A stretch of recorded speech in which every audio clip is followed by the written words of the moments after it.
quote here from a pretty prominent economist, and they say that Labour needs to provide an alternative to aggressive policies being prioritised by the Conservatives. The banks and those earning more than £100,000 could quite easily contribute a little more, and unless they do, inequality and poverty will inevitably soar in the months and years ahead.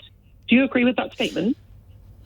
The way that I believe that you can reduce inequality, reduce poverty, and actually also improve the living standards of ordinary working people, not in poverty, but struggling to get by, is through growing the economy. Because that is the way that we can ensure that working people have more money in their pockets and we have more money for public services. And one of the real failures over these last 13 years is to grow our economy in all parts of the country, creating those good quality, high-paid jobs. So my priority is to get that economic growth back in our economy, to lift people out of poverty and to have the money we need to invest in our schools and our hospitals and so much else of the public realm, which has been, decimated, frankly, by this Conservative government. Well, let's bring in another caller who's got a similar point to make. Phil in Broadstairs. Hello, Phil. Good evening, Ian. Hello, Rachel. Yes, Hi, Phil. In sort of answer to that last call, or adding to it, you said you came into politics to change things, and yet all I've heard from you and the front bench is Tory policies for a Tory crisis. You're not going to tax wealth. You're not going to do much with income tax. You're leaving the profits of the banks, the water and the energy untouched. I remember very well, because I was born in that period, the Attlee government. And what they came in with was a four-letter word, hope. You aren't communicating hope. There is no ambition in evidence in what you're doing. And they had a much harder job than you've got to rebuild the country after the Second World War.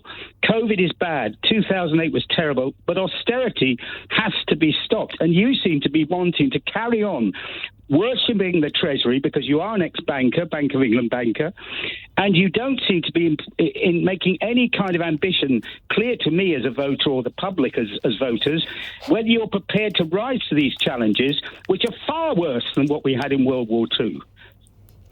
So what's your actual question? Well, the question is, why are you employing Tory policies to deal with a Tory crisis? Well, I mean, just going back to Helena's question, the economist that she quoted, that was actually you.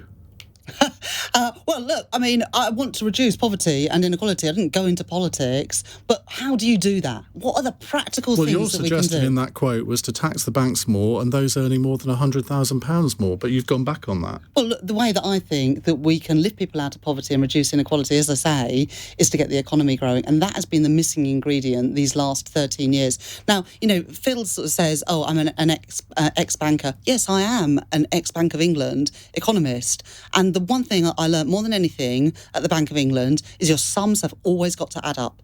And what we saw less than a year ago was a Prime Minister and a Chancellor who decided to throw that very simple truth that your sums have got to add up out of the window. And where does that leave us? First anniversary of Liz Truss today. First anniversary today. And the damage that was done in those 44 or whatever it is, short days, is immense. And that damage was done because she thought the rules of economics didn't apply to her, and so did Kwasi Kwarteng. And we have paid a heavy price for that experiment. And I will never play fast and loose with the public finances, because the people who pay the consequences of that are ordinary working people and some of the poorest people in society, who are now facing higher rents, higher mortgages, almost the collapse of the UK pension market because of their ideological experiment. And I will never do that. That responsibility, fiscal and economic stability, always has to come first, and it will with me. But if you're just going to follow Tory economic policy, what's the point of voting Labour? Well, we've said that we would get rid of the non-dom tax status. I haven't heard Rishi Sunak calling for that. I wonder why. We've said that there would be VAT on private school fees, and we would put that money where it belongs, in our state schools. We've said that private equity bosses, their income should be taxed as income and not capital gains, and we've put that money into our public services. And we've said that we would have a proper windfall tax on the huge profits that the energy companies are making, and help with the cost of living crisis. Said none of the Tories wouldn't do any of those things. You're not going to increase income tax for the so-called rich. You're not going to increase capital gains tax. You're not going to increase inheritance tax. You're not going to introduce a wealth tax, even though Michael Gove is now speculating about that. I mean, you're more right-wing than Michael Gove. Oh, give me strength. I mean, I haven't heard any Conservative member of the Cabinet saying, do you know what, Rachel's ideas on, cracking down on this loophole for non-doms, which brings in, by the way, £3.5 billion a year, or the £1.4 billion you could bring lots in of economists dispute that.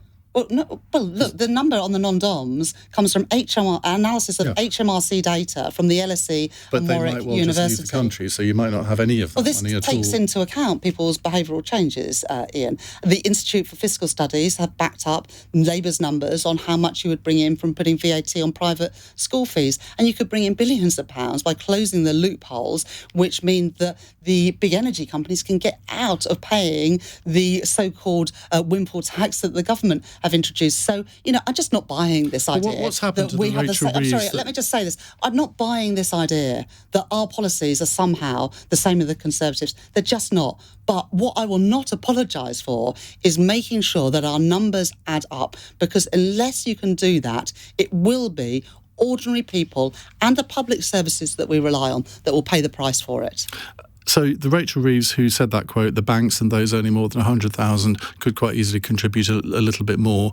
That's a very different Rachel Reeves from the one I've got sitting in front of me. Well, look, my priority, and I make no apology for that either, is that I want to grow the economy, because it is through growing the economy that you can sustainably improve people's living standards and have the money that our public services desperately need.